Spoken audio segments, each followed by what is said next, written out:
তো আমাদের গন্ধবনিক ছাত্রাবাসে সরস্বতী পুজোর যে প্রিপারেশন সেটা আমাদের জোর কদমে চলছে। দেখতে পাচ্ছেন এই যে অনুগত, তোমার কি ওপিনিয়ন, কি মানে কেমন চলছে, মানে পুজোর যে প্রিপারেশন কেমন তোমার লাগে? দারুণ অনুভূতি কেমন? দারুণ অনুভূতি।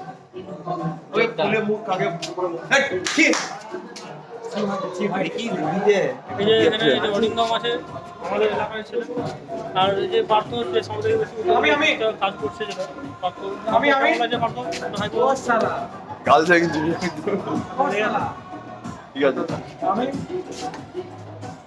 আছে। এই যে ক্যাশিয়ার,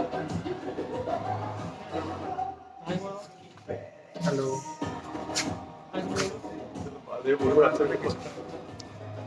কিছু বলবে কি বলছি আমি হচ্ছে গন্ধবনিকের ক্যাশিয়ার।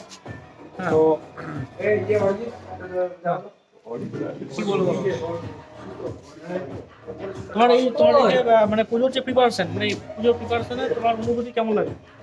তোমার লাইফে কি আমার সরস্বতী পুজোর সময় আমার প্রত্যেক বছরই প্রায় ছোট থেকে ভালো লাগছে।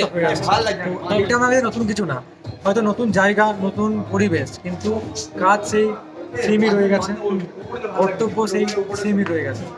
হ্যাঁ, এখানে এমন কি নতুন আছে যে তুমি এখানে শিখতে পারছো বা ভালো লাগছে?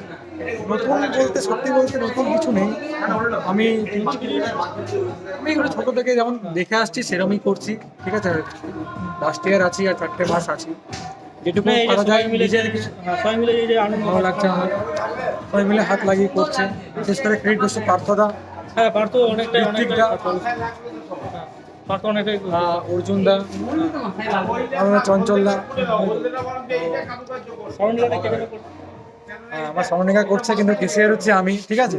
যতই ঘুড়ি ওড়ার হাতে, লাটাই তো আমার হাতে, ঠিক আছে। যতই খরচা হোক আমার কাছে আসতে লাটাই লাটাই এর হাতে আর কাছিটা আমার হাতে। কাছেটা তোমার হাতে, আমার হাতে। সরি, এটা কেটে দেওয়া হবে। আর হচ্ছে ইয়ে কি বলে, হ্যাঁ তোমার কিছু স্পেশাল সেন্টেন্স, কারণ এই ভিডিওটা অনুমোদা ওয়েট তোমার কিছু স্পেশাল সেন্টেন্স তুমি কিছু বলতে চাও জুনিয়রদের, মানে যারা পরের বছর যারা আসবে, মানে এই বছর পরের বছর যারা আসবে জুনিয়র, তাদেরকে তুমি কি বলতে চাও? আমি তাদেরকে একটা কথাই বলতে চাই, লাইফে কলকাতায় এসে, হোস্টেলে এসে কিছু করো আর না করো, একবার অন্তত নিজের মন দিয়ে, ঠিক আছে, নিজের সবটুকু দিয়ে এই যে পুজোর এত বড় আয়োজন, সবকিছু যেন নিজে মন থেকে করতে হবে, এটুকুই বলবো আমি। কারণ আমি এবছর দেখছি বিশেষত জুনিয়রসদের মধ্যে সেরকম কিছু স্বতঃস্ফূর্ততা দেখতে পাচ্ছি না, তাদের যে উৎসাহ বলুন বা দেখতে পাচ্ছি না কিছু। আমি চাই যেন আগামী বছর যারা আসবে তারা যেন এই পুজোটাকে আরো ভালো করে, আরো বড় করে যেন করে। এমনটা যেন না হয় যে গা ফেলতেই হচ্ছে। দেখুন, জীবনে সবাই কিন্তু ব্যস্ত, আমরা পড়াশোনা করতে এখানে এসেছি, কিন্তু তার মধ্যেও এইগুলো একটা লাইফের পার্ট।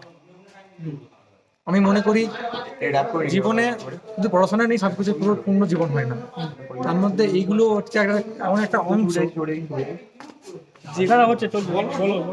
তারপরে এখান থেকে বেরিয়ে গেলে সবকিছু আমরা ভুলে যাই। না। পরের বছর যারা জুনিয়ররা এসে তাদের উদ্দেশ্যে তুমি কি বলতে, মানে আর কি এটাই বলতে চাও? ইতিহাস।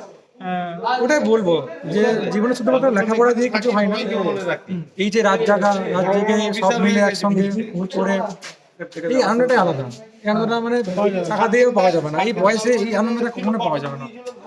তাই আমি সবাইকে রিকোয়েস্ট করবো, যারা আগামী বছর আসছো বা আসবে, তারা প্রত্যেকে